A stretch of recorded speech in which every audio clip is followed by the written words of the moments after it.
కూడా చెప్పిండు బాబు కోవట్టులు తెలంగాణలో ఉన్నారు ఉత్తమన్న నువ్వు ఈ లెటర్లు రాస్తే పని జరగదు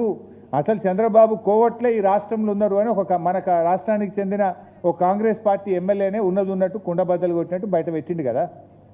ఇవాళ జరుగుతున్నది అదే ఈ రాష్ట్రంలో జరుగుతున్నది బీజేపీ టీడీపీల రిమోట్ పాలన జరుగుతూ ఉంది ఇలా ఇదే రేవంత్ రెడ్డి నిన్నగాక మొన్న ఏం మాట్లాడిండు బనకచెర్లపై మీటింగ్ పెడితే కలిసేదే లేదు ఢిల్లీ మీటింగ్ను బైకాట్ చేస్తా అని లీకులు ఇచ్చిన రేవంత్ రెడ్డి ఇలా పరుగున ఢిల్లీకి పరిగెత్తిండు మీటింగ్లో పాల్గొన్నాడు కమిటీ వేయడానికి ఒప్పుకోవడమే కాదు ఒక విలేకరి ప్రశ్న అడిగితే కమిటీ నిర్ణయం శిరోధార్యం కదా కమిటీ చెప్పినప్పుడు ఒప్పుకోవాల్సిందే అంటుండు రేపు కమిటీ గోదావరి బంకచెర్ల కట్టాలని చెప్తే నువ్వు ఒప్పుకుంటావనే ఒప్పుకుంటా అని చెప్పిండు ఈరోజు ప్రెస్ మీట్లా కమిటీ నిర్ణయం ఫైనల్ కమిటీ ఏం చెప్తుందని నేను ఒప్పుకుంటా అని చెప్పి ఇవాళ రేవంత్ రెడ్డి గారు ప్రెస్ మీట్లో చెప్తా ఉన్నారు రేపు కమిటీ చంద్రబాబు నాయుడు చేతిలో ఇవాళ కేంద్ర ప్రభుత్వం ఉన్నది ఆయన ఒత్తిడి పెట్టి రేపు కమిటీ రిపోర్ట్ తెస్తే నువ్వు ఒప్పుకుంటా అని నువ్వెట్లు చెప్తావు అది రాష్ట్రానికి నష్టం జరిగితే రాష్ట్ర ప్రయోజనాలు దెబ్బతింటే అవసరమైతే పోరాడతా సుప్రీంకోర్టు పోతా అని చెప్పాలి కానీ ఒప్పుకుంటా శిరసా వహిస్తా అని ఇవాళ ముఖ్యమంత్రి గారు రేవంత్ రెడ్డి గారు తలూపుతావు ఇవాళ చెప్తా ఉన్నారు వాస్తవానికి అసలు కేంద్ర ప్రభుత్వం ఇవాళ మీటింగ్ పెట్టడమే తప్పు కేంద్రంలో ఉన్న బీజేపీ ప్రభుత్వం ఇవాళ గోదావరి బనకచెర్లను ఎజెండాలో పెట్టడమే వాళ్ళు చేసిన తప్పు దానికి రేవంత్ రెడ్డి గారు అటెండ్ చేయడం ఇంకో పెద్ద తప్పు ఎందుకు ఈ మాట అంటున్నా అంటే కేంద్ర ప్రభుత్వ సంస్థలు central water commission GRMB Polavaram project authority ఆ మూడు సంస్థలు కూడా ఆంధ్రప్రదేశ్ ప్రభుత్వం గోదావరి బనకచెర్ల మీద ఇచ్చినటువంటి ప్రీ ఫీజిబిలిటీ రిపోర్ట్ను నిర్ద్వందంగా తిరస్కరించాయి ఆ మూడు కూడా కాన్స్టిట్యూషనల్ బాడీస్ పార్లమెంట్ చట్టము ద్వారా ఏర్పడ్డటువంటివి జిఆర్ఎంబి కానీ పీపీఏ కానీ CWC is the authority of our country మూడు సంస్థలు కూడా అసలు దీనికి అనుమతి ఇచ్చే ప్రశ్నే లేదు అని చెప్పాయి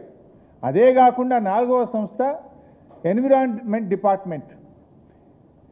కేంద్ర అటవీ పర్యావరణ శాఖ కూడా దీనికి టీఓఆర్ కూడా ఇవ్వకుండా తిరస్కరించింది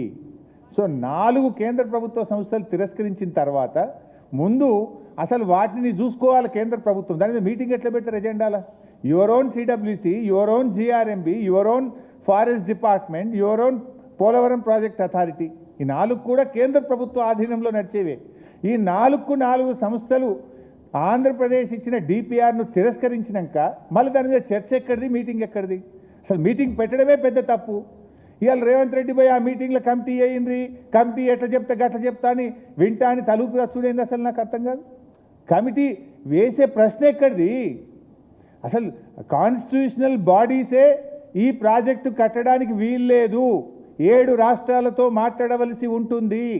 పోలవరం ప్రాజెక్టు అనుమతులన్నీ తిరిగి తీసుకోవాల్సిన ఏర్పాటు ఉంటుంది దీంట్లో తెలంగాణ రాష్ట్ర ప్రభుత్వం యొక్క కాన్సెంట్ కావాలి రాష్ట్ర విభజన చట్టం ప్రకారంగా జిఆర్ఎంబి అపెక్స్ కౌన్సిల్ అనుమతి కావాలి ఇవన్నీ లేకుండా అసలు ఇది జరిగే ప్రశ్నే లేదని విసిరి కొట్టారు రిటర్న్ కొట్టిండ్రు వాళ్ళు దాని మీద మళ్ళీ మీటింగ్ ఏంది ఆ మీటింగ్ రేవంత్ రెడ్డి బొవుడేంది కమిటీ వేసుడేంది కమిటీ చెప్పినట్టు వింటా అని నా తల ఊపి సంతకం పెట్టొచ్చుడు ఏంది రేవంత్ రెడ్డి ఎట్లా సంతకం పెడతావు నువ్వు కమిటీ చెప్పినట్టు వింటా అని రేవంత్ రెడ్డి సంతకం ఎట్లా పెడతాడు అని నేను అడుగుతా ఉన్నా ఇది రాష్ట్రానికి చేసేటువంటి తీరని ద్రోహం తెలంగాణ పాలిట ఇవాళ రేవంత్ రెడ్డి మరణ శాసనం రాసే ప్రయత్నం చేసిండు నువ్వు ఇష్టం వచ్చినట్లు చేస్తే బీఆర్ఎస్ పార్టీ చూస్తూ ఊరుకోదు 14 ఏళ్ళు పోరాడి తెలంగాణ సాధించిన పార్టీ ఇవాళ చావు నోట్లో తలబెట్టి కేసీఆర్ గారు తెలంగాణ సాధించారు అందువల్ల కేసీఆర్ గారు ఉన్నంతకాలం బీఆర్ఎస్ పార్టీ ఉన్నంతకాలం తెలంగాణకు అన్యాయం జరిగితే మేము సహించము ఇవాళ కేంద్రం మీటింగ్ ఎజెండాలో పోలవరం బనకచెర్ల పెట్టడమే పెద్ద తప్పు ఇవాళ బీజేపీ ఇటు కాంగ్రెస్ ఇద్దరు కలిసి ఇవాళ తెలంగాణకు ద్రోహం చేసే ప్రయత్నం చేస్తూ ఉన్నారు